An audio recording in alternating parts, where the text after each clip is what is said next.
आज हम कक्षा 10 के हमारी अर्थव्यवस्था को अध्ययन कर रहे हैं और मेरे चैनल को लाइक शेयर और सब्सक्राइब ज़रूर करें और सभी सब्जेक्ट को पढ़ने के लिए कृपया कमेंट कीजिए। जो सब्जेक्ट को अधिक कमेंट आएगा उस सब्जेक्ट को हम पूरा कराएंगे और इस तरह भी हमारे चैनल पर सभी सब्जेक्टों को पूरा किया जाएगा, सभी विषयों को पढ़ाया जाएगा। आप लगातार इस चैनल पर बने रहें और लाइक शेयर कमेंट अपने दोस्तों को बताइए और इस तरह अपना अध्ययन जारी रखिए। देखिए, हम अब अध्ययन की तरफ चल रहे हैं। पहला चैप्टर है, देखिए, अर्थव्यवस्था एवं इसके विकास का इतिहास। पहला चैप्टर है अर्थव्यवस्था एवं इसके विकास का इतिहास। अब इसके विकास के इतिहास के बारे में हम कुछ चर्चाएं कर रहे हैं। देखिए, भारतीय अर्थव्यवस्था का वर्तमान स्वरूप कोई एक दिन की संरचना नहीं है। इसकी मूल सूत्र की जड़ें काफ़ी गहरी है। 15 अगस्त देखिए, 15 अगस्त 1947 से पहले लगभग 200 वर्षों तक भारत अंग्रेजी शासन के गुलाम था। यानी लगभग 200 साल तक हमारा देश अंग्रेजों का गुलाम था। इतिहास में हम जानते हैं, इतिहास में इसका अध्ययन किया है। उस समय भारत को सोने का चिड़िया कहा जाता था। यानी जब देश हमारा गुलाम था तो सोने का चिड़िया कहा जाता था।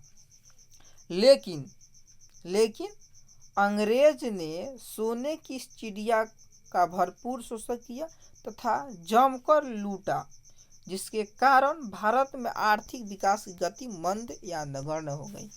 अब देखिए, उस समय हमारा देश जब गुलाम था उस समय सोने की चिड़िया कहा जाता था, क्योंकि व्यापारी आते थे और हमारे देश कृषि प्रधान है। कृषि बहुत, यानी अनाज यहाँ पर बहुत उगाया जाता था। तो अनाजों को यहाँ से ले जाया करते थे और सोने चांदी देते थे। जब देश गुलाम हुआ तो यहाँ से जो अंग्रेजी शासन थी वो यहाँ से क्या करने लगी, सोने चांदी। और इसी तरह हमारे सोने चांदी की लालच में कितने विदेशी आक्रमण हुए भारत पर, इसे हम इतिहास में अध्ययन किए हैं। अब देखिए इसके आगे क्या कह रहा है।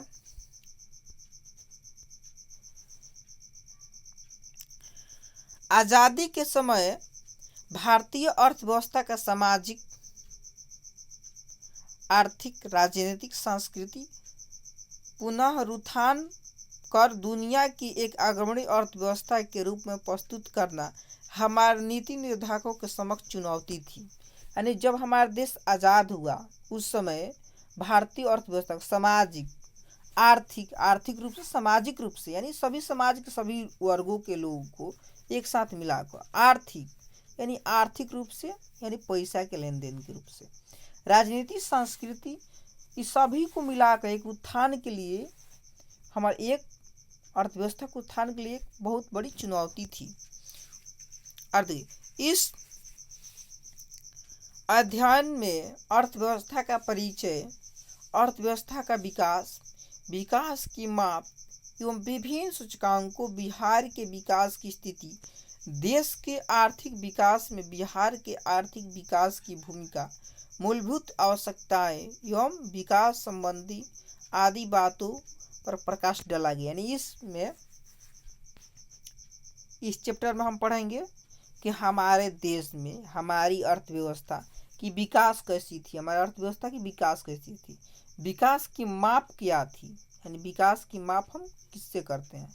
उसके बाद कहता है विभिन्न सूचकांक, वो सूचकांक थे बिहार के विकास की स्थिति, बिहार किस तरह विकास कर रहा है, कहाँ तक विकास क्या है, क्या उसकी विकास में दशाएं हैं, देश के आर्थिक विकास और बिहार की आर्थिक विकास की भूमिका, मूलभूत आवश्यकताओं संबंधित अन्य चीज़ों पर, अन्य संबंधों पर प्रकाश डाला गया। अब अर्थव्यवस्था का परिचय के बारे में देखते हैं। अर्थव्यवस्था का परिचय क्या है?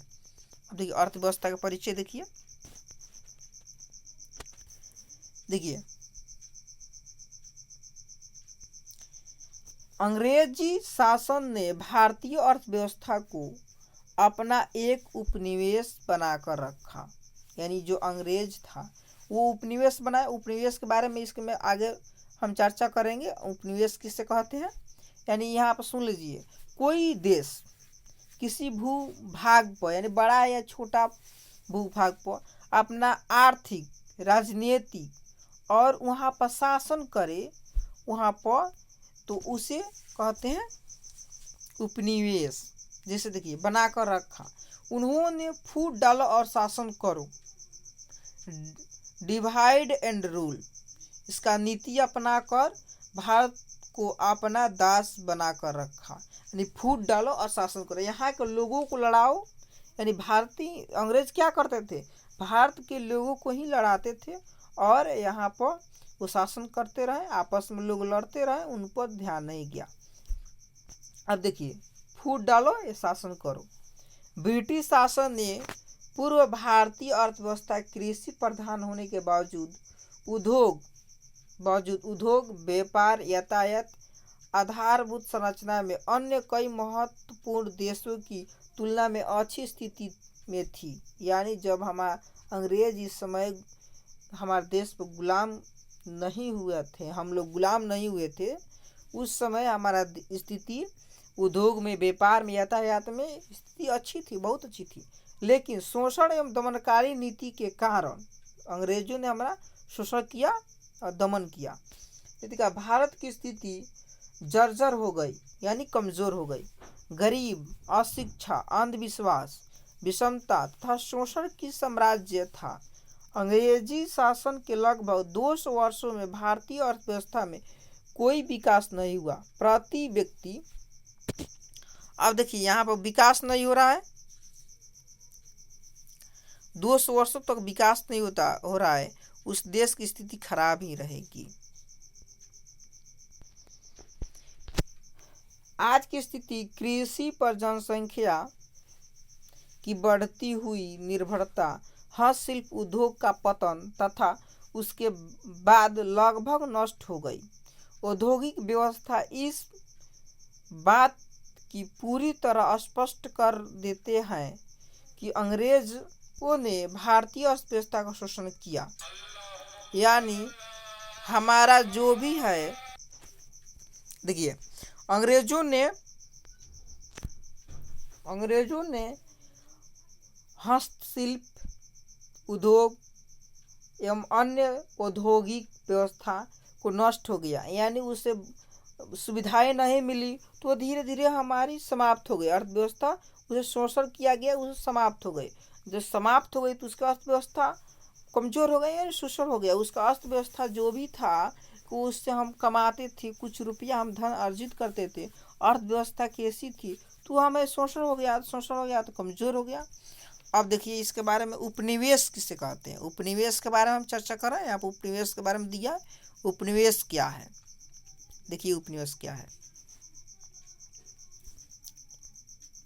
देखिए उपनिवेश, जब कोई देश किसी बड़े समृद्ध राष्ट्र के शासन के अंतर्गत रहता है और उसके समस्त आर्थिक व्यावसायिक कार्यों का निर्देशन एवं नियंत्रण शासक देश का होता है, तो ऐसी शासित देश का उपनिवेश कहा जाता है। यानी जब कोई समृद्ध बड़े भूभाग यानी किसी समृद्ध राष्ट्र पर कोई दूसरा व्यक्ति आकर वहाँ पर आर्थिक रूप से, यानी वहाँ पर जो भी क्रियाएं होती है, हमारे आर्थिक के समस्त उसका जो भी पैसा है, उसका लेन देन है, उसका आर्थिक लोगों का जीवन है, उसमें एवं व्यावसायिक कार्यों में उसका निर्देश, यानी जो उस पर शासन करता है, उस पर जिसका शासन है वह देश शासक करता है, वह निर्देश करता है, नियंत्रण करता है, उसके कब्जा में है, तो वह जिस तरह चाहता है उस तरह उसके करता है, तो वह देश करता है, तो ऐसी शासित देश यानी जिस पे ये सभी हो रहा है, ऐसी शासित देश को क्या कहते हैं? उपनिवेश कहा जाता है। भारत करीब 200 वर्षों तक ब्रिटिश शासन का उपनिवेश था। यानी इस ऑब्जेक्टिव प्रश्न के लिए भी पूछा लिया जाएगा, भारत कितने वर्षों तक ब्रिटिश शासन के उपनिवेश था? तो 200 वर्षों तक। किसका? तो ब्रिटिश शासन का। तो यह अर्थव्यवस्था को शोषण किया और उपनिवेश उपनिवेश की परिभाषा समझ गए होंगे। अब देखिए अर्थव्यवस्था की अर्थव्यवस्था का अर्थ हम समझते हैं।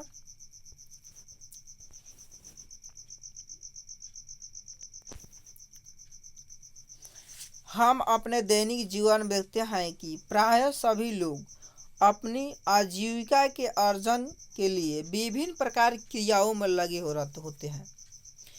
इनकी क्रियाएं मुख्य रूप से वस्तुओं एवं सेवाओं में उत्पादन से संबंधित होती है। उदाहरण के लिए किसान खेत एवं खलिहान में, मजदूर कल कारखाने में, शिक्षक स्कूल में तथा कॉलेजों में एवं वकील कोर्ट कचहरी में अपने कार्यों में लगे हो रहते हैं।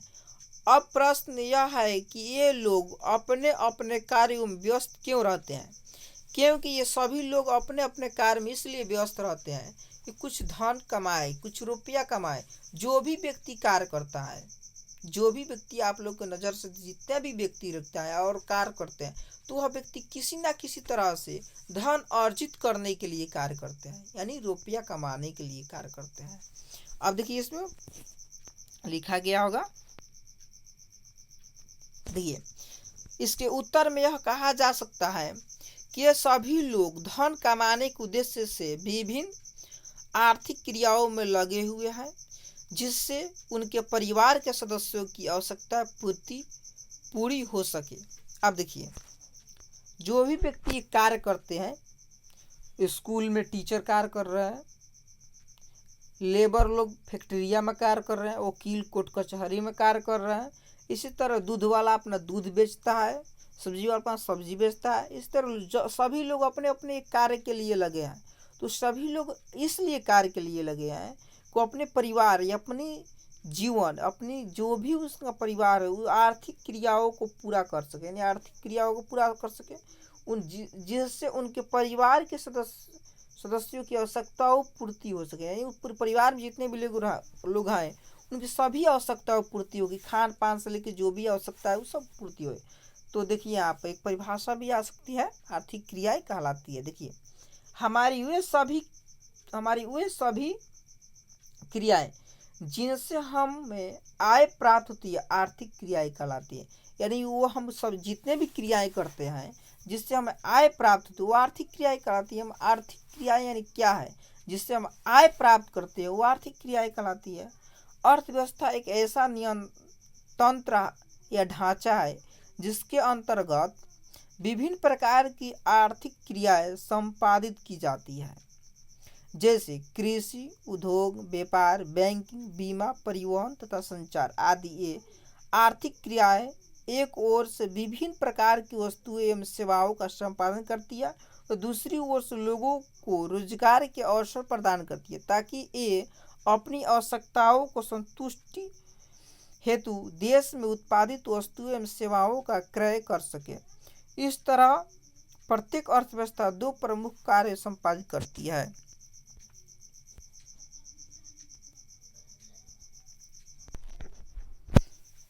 देखिए लोग दो तरह के कार्य करती है। देखिए दो तरह का कार्य क्या क्या है? लोगों की आवश्यकताओं की संतुष्टि के लिए विभिन्न प्रकार की वस्तुओं एवं सेवाओं का उत्पादन। देखिए आप क्या कर रहा है, थोड़ा समझिए। यानी जो भी लोग हैं, लोगों की आवश्यकताओं की पूर्ति करने के लिए, लोगों की आवश्यकताओं की पूर्ति करने कोई ना कोई व्यक्ति वस्तु एवं सेवाओं की उत्पादन करता है। यानी हम कहीं सेवा देते हैं या कोई वस्तु देते हैं, तो हम उस सेवा या वस्तु को देते हैं लोगों की आवश्यकताओं को पूर्ति करने के लिए।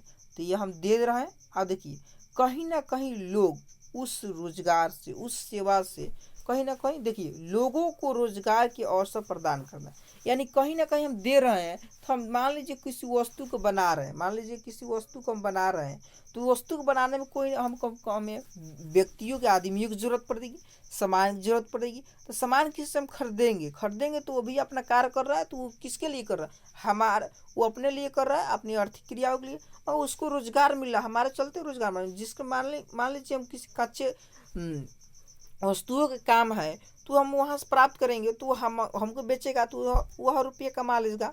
तो इस तरह सेवाओं को प्रदान कर रहे हैं, कोई व्यक्ति या बैंक में कार्य करते वो सेवा प्रदान कर रहा है, तो वो आपके लिए सेवा प्रदान को उसको भी रोजगार मिल गया। यह रोजगार की देखिए रोजगार की अवसर प्रदान करता है। दो इस तरह होता है, दोनों क्रियाएं एक दूसरे से मिली हुई। अब देखिए कुछ अर्थशास्त्रियों ने अर्थव्यवस्था के निम्न लिखित प्रकार से परिभाषित किया है। अब देखिए परिभाषित किया है, तो इस परिभाषा देखिए अलग अलग वैज्ञानिकों ने अलग अलग परिभाषा दिया, सभी वैज्ञानिकों को अलग अलग परिभाषा है। देखिए जो अब मान लीजिए अर्थव्यवस्था किससे कहते हैं, इसका परिभाषित करें, तो जो वैज्ञानिक अर्थ परिभाषा आप लोग अच्छी लगे वह लिख दीजिएगा, आप लोग को नंबर मिलेगा। देखिए आर्थर लेविस ने लिखा है, आर्थर लेविस के अनुसार अर्थव्यवस्था का अर्थ है किसी राष्ट्र के संपूर्ण व्यवहार से होता है जिसके आधार पर मानवीय आवश्यकताओं की संतुष्टि के लिए वह अपने संसाधनों का प्रयोग करता है।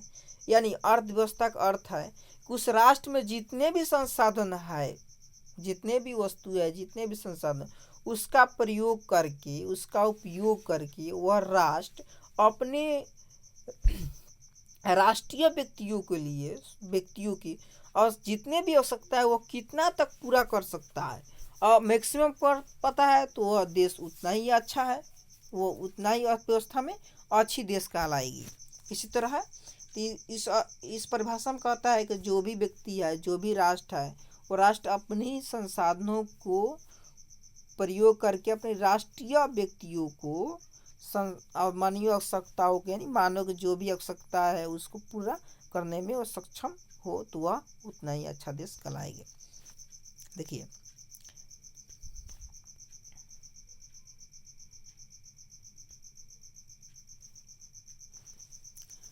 ब्राउन साहब के अनुसार अर्थव्यवस्था आजीविका अर्जन की प्रणाली है। दूसरे शब्दों में समझिए, अर्थव्यवस्था आर्थिक क्रियाओं का एक ऐसा संगठन है जिसके अंतर्गत लोग कार्य करके अपनी आजीविका चलाते हैं। यानी देखिए अर्थव्यवस्था आजीविका अर्जन की एक प्रणाली है। देखिए एक प्रणाली आजीविका अर्जन की, यानी अर्थव्यवस्था एक ऐसी प्रक्रिया है जिसमें जीवन चलाया जाता है। यानी आजीविका जीवन, हम जो भी जीवन है उसको हम चलाते हैं, अर्थव्यवस्था के जरिए चलाते हैं। मान लीजिए कोई टीचर है, कहीं पर पढ़ा रहा है, कहीं कोचिंग करा है, कहीं विद्यालय में पढ़ा रहा है, तो अपनी आजीविका चलाने के लिए उस कार्य कर रहा है। कोई स्टूडेंट है तो वो अच्छी शिक्षा पाकर अच्छी पोस्ट पर जाए, अच्छी कार्य करे, वह इसलिए अपनी पढ़ाई कर रहा है, वो अपने कहीं ना कहीं कुछ कर रहा है। तो आजीविका चलाने के लिए अभी या कुछ देर के बाद, यानी जो भी हम करते हैं, तो एक अर्थव्यवस्था की प्रणाली, एक आजीविका हम चलाएं। दूसरे शब्दों में कहा है अर्थव्यवस्था एक ऐसी आर्थिक क्रिया है, एक ऐसा संगठन है जिसके अंतर्गत लोग अपने कार्य करके अपने आजीविका चलाते हैं। यानी अर्थव्यवस्थाओं में हम कार्य करते हैं और कार्य करके अपने जीवन को चलाने का प्रयास करते हैं। संक्षेप में अर्थव्यवस्था समाज की सभी आर्थिक क्रियाओं का योग है। यानी देखिए अच्छा है, अर्थव्यवस्था समाज के सभी आर्थिक क्रियाओं का योग है। अब देखिए अर्थव्यवस्था समाज में जितने भी क्रियाएं होती है, जितने भी कार्य किया जाता है, वो सभी कार्यों को क्या है, योग है। अब देखिए एक अर्थव्यवस्था का योग है, मान लीजिए सब्जी वाले हैं, कहीं सब्जी कोई उगाता है तो उससे कहीं मंडी में ले जाकर बेचता है, और मंडी में व्यापारी किनते हैं, व्यापारी ले जाकर कुछ शहर में बेचते हैं, शहर में से कहीं दूसरा लोग तब आम आदमी के पास पहुंचता है। तो यह एक समाज का एक क्रिया है जो अर्थव्यवस्था में चलता है, एक समाज के रूप में ये चलता है। इसी प्रकार बिहार की अर्थव्यवस्था का अर्थ बिहार वासियों के संपूर्ण आर्थिक क्रियाओं के अध्ययन से है, जिसके आधार बिहार वासियों की मानवीय आवश्यकताओं की संतुष्टि के लिए बिहार के संसाधनों का प्रयोग किया जाता है। अब देखिए बिहार की अर्थव्यवस्था कैसी है, तो मान लीजिए बिहार में जो भी संसाधन है उसको प्रयोग कीजिए और उस प्रयोग के द्वारा हम जितना भी उस संसाधन का प्रयोग करते हैं और यहाँ के निवासी बिहार के निवासियों को बिहार वासियों को हम उतना संसाधन उतना मानवीय आवश्यकताओं को पूर्ति करें तो वह हमारे बिहार के संसाधनों का प्रयोग करेगा और बिहार वासियों के लिए वो अर्थव्यवस्था उतना ही अच्छी होगी या वह अर्थव्यवस्था होगी। अर्थव्यवस्था की संरचना, स्ट्रक्चर ऑफ इकोनॉमी। अर्थव्यवस्था यानी रुपया, अर्थव्यवस्था की संरचना। अर्थव्यवस्था की संरचना का मतलब विभिन्न उत्पादन क्षेत्रों में इसके विभाजन से है। देखिए अब देखिए अर्थव्यवस्था की संरचना मतलब विभिन्न उत्पादन क्षेत्रों में इसके विभाजित है, जो भी विभिन्न क्षेत्र में है, जो भी क्षेत्र है इसका वह उत्पादन करता है, तो अलग अलग क्षेत्र अलग अलग उत्पादन करता है, तो उसका संरचना इसका विभिन्न उत्पादन क्षेत्र से है। चूँकि अर्थव्यवस्था में विभिन्न प्रकार की आर्थिक क्रियाएं एवं गतिविधियां संपादन की जाती है, जैसे कृषि, उद्योग, व्यापार, बैंकिंग, बीमा, परिवहन, संचार आदि। इन सभी क्रियाओं को मोटे तौर पर 3 भागों में बांटा गया है। अब देखिए अर्थव्यवस्था को 3 भागों में बांटा गया है, यानी अर्थव्यवस्था क्या है, कृषि, व्यापार, ये सभी क्या करता है अर्थव्यवस्था है। इनको क्षेत्रों में बांटा गया है, अलग अलग क्षेत्र अलग अलग उत्पादन करते हैं, अलग अलग तरह की वह सेवाएं या अपनी कार्यों को करते हैं। देखिए प्राथमिक क्षेत्र है प्राइमरी सेक्टर, द्वितीय क्षेत्र है सेकेंडरी सेक्टर, तृतीय क्षेत्र है या सेवा क्षेत्र। अब देखिए टेरिटरी सेक्टर या सर्विस सेक्टर, तो यह सर्विस सेक्टर भी याद कीजिए, टेरिटरी सेक्टर। अब इसमें ऑब्जेक्टिव प्रश्न पूछ देता है अर्थव्यवस्था कितने भागों में बांटा गया है, 3 भागों में। प्राथमिक क्षेत्र में कौन कौन सा है, द्वितीय क्षेत्र में कौन कौन सा है और तृतीय क्षेत्र में कौन कौन से है। तो सभी क्षेत्रों को अध्ययन करना जरूरी है और इसमें ऑब्जेक्टिव प्रश्न भी पूछे जा सकते हैं।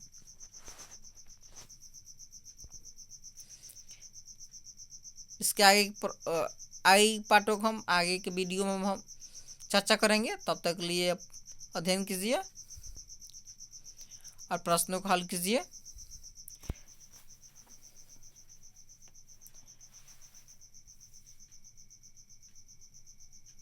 एक प्रश्न लिख लीजिए, अर्थव्यवस्था की अर्थ को समझावे, अर्थव्यवस्था की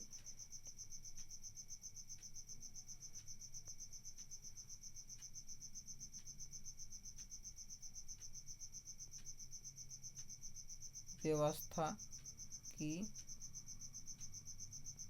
अर्थ को समझावे झाए तथा इसकी परिभाषित करें, इसकी परिभाषा दे।